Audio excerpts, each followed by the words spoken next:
kayak bencong gitu. Ya mungkin suara gua kayak cewek gitu, tapi nggak kayak bencong ya. Suara bencong tuh lebih laki. Iya. Mereka udah balik, gua belum. Kalau suara gua gitu ya, misalnya Popon tadi lewat, Popon gitu. Kalau misal suara bencong kita Popon lewat, Pon, ntar malam jadi nggak? Kayak gitu loh. Gak tepuk tangan dulu Pak Jaksel. Gelap-gelap gini bu, ada cewek pakai jilbab, gokil. Tapi kalau cewek-cewek pakai jilbab gini nih, dia tuh aneh gitu. Ketika benerin jilbab, yang dibenerin jilbabnya, tapi mukanya ikut-ikutan gitu. Kita pakai.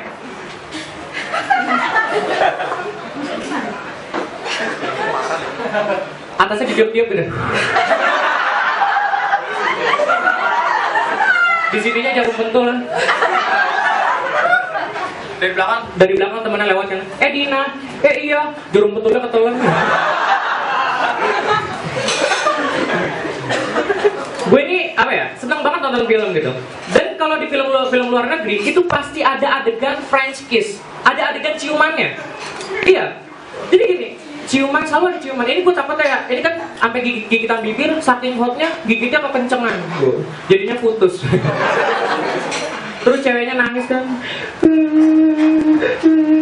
sayang, aku bombing.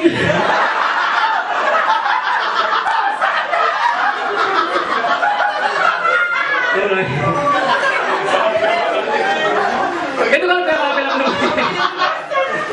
Cewek kayak, maaf saya nih. Duh sadis ya. Tapi kita kalau film luar negeri, kalau film Indonesia itu misal pakai backsound serem kayak misalnya backsound yang gak jelas, tapi kita takut, gobloknya kita takut ada suara kayak gini. Au, gitu. Au, suara segala kita tahu. Nah ini suara apa gitu. Tapi gobloknya kita takut. Ya kan ini suara apa gitu? Ini mungkin kayak gini ya. Apa kan suara segala gitu kan. Au, di kaki rendar.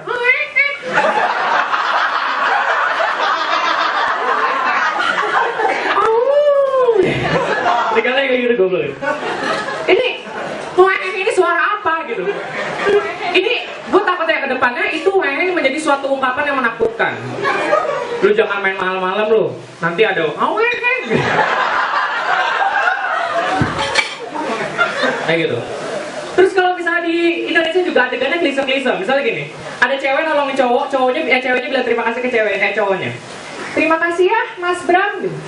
Terus cowoknya dengan gantengnya bilang, gak usah panggil Mas, panggil aja Bram. Terus ceweknya dengan begonya bilang, iya Mas, Bram. Ini kenapa harus ada adegan salah gitu? Gitu kan? Ini gue takutnya kejadian di hidup sehari-hari ke gue gitu. Misalnya nyokap gue manggil gue, Mas Topan, anterin adanya sekolah. Gak usah panggil Mas.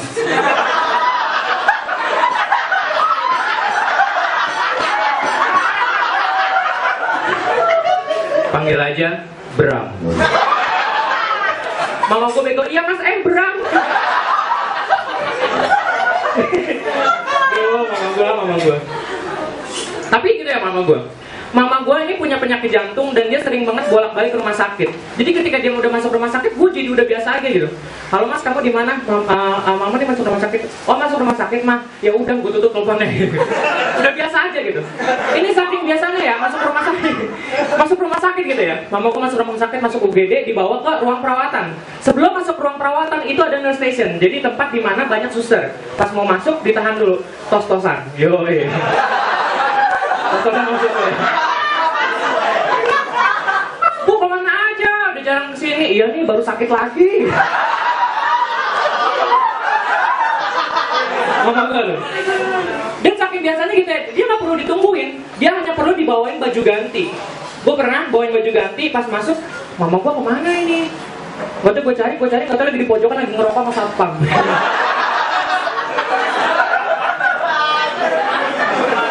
Ini mama gue sering banget masuk rumah sakit. Dan yang gue mikir, dia ngapain ya di rumah sakit? Pasti bosen kan? Dan satu hal gue tau mama gue itu demen selfie. Jadi kadang-kadang dia foto selfie setrek, padahal di sini masih ada selang oksigen. Kadang-kadang diikat di atas jadi pita. Iya. Kadang-kadang dicolok ke handphone jadi headset.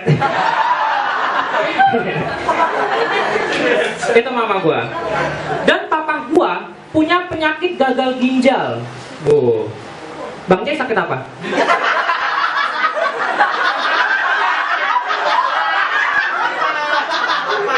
Gak usah Bang Cik lah ya, ada pada tahu ya. Ini aku sakit apa? Rematik mah nggak level ya. Gagal ginjal dong Bang Keren. Gagal ginjal itu lu harus cuci darah 2 kali 1 minggu. 1 kali cuci darah itu 1 juta. Berarti 1 minggunya gua ngabisin 2 juta. Ada yang saran pakai BPJS biar murah. Dan sampai ada yang ngomong lagi jangan pakai BPJS dipersulit. Oke lah, dengan harga yang murah, BPJS itu prosesnya sulit, tapi nggak dipersulit. Karena sulit dengan dipersulit itu beda. Kalau sulit ya tidak mudah, kalau dipersulit berarti diada-adain. Kalau diadain mungkin gini. Jadi pas duduk di ruang antrian ke meja kasir, itu antara ruang duduk sama ruang meja kasir ada tantangan Ninja Warrior.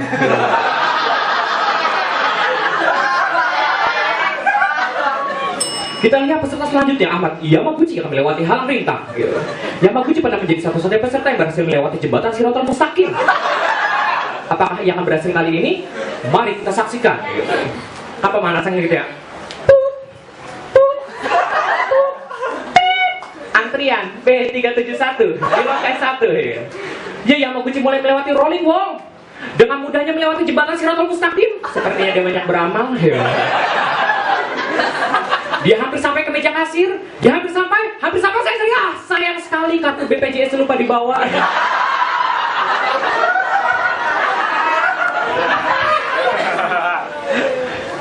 Nyokap gue punya penyakit jantung, bokap gue gagal ginjal. Tapi satu hal yang gue pelajarin, ketika bokap gue sakit, nyokap gue yang ngejagain. Ketika nyokap gue sakit, bokap gue yang ngejagain. Jadi intinya keluarga gue adalah keluarga yang penyakitan. Iya, penyakitan gitu. Dan satu hal yang mama gue itu, mungkin antara semua orang tua sama. Mereka selalu nasehatin anaknya dengan cara yang salah. Mereka membandingkan hidupnya dia zaman dulu dengan anaknya sama zaman sekarang. Misalnya gini, gua punya handphone gitu, handphone gua jelek gitu. Aduh, handphone gembel banget nih.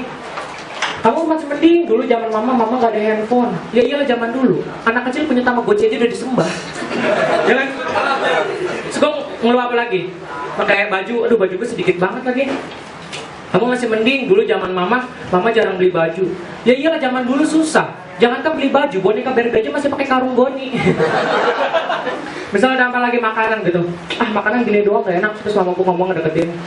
Dasar anak bego. Terus bukan kesakitan ya, nenek gue nyamperin. Kamu masih mending dulu zaman mama kamu, kalau mama kamu nakal, nenek giniin.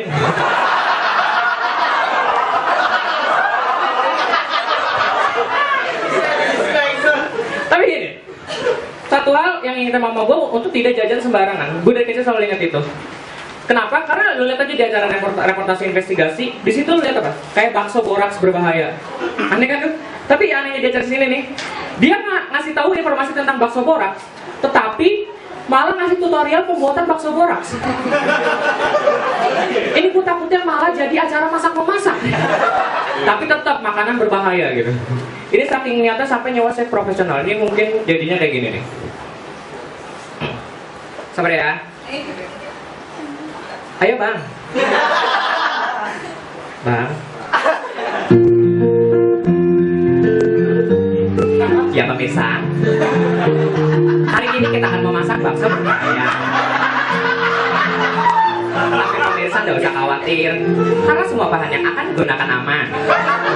Pertama-tama, tambahkan air, sedikit garam, merica bubuk, tambahkan boraks, lalu aduk sampai merata. Diamkan sebentar 15 menit, lalu sajikan selagi hangat.